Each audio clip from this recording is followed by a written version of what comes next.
இந்த கடுக்கன்.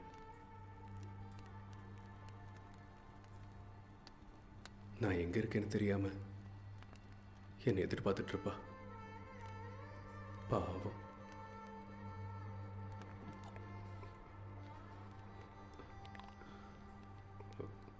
உன்னோட வீட்டில் யாரும் இல்லை, தனியாள்.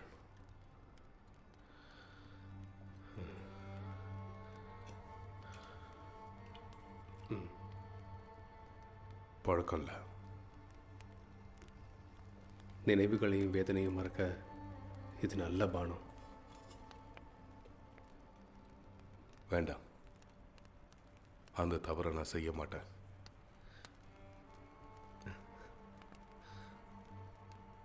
நம்மளோட அந்த பிறவியே ஒரு தவறு தானே.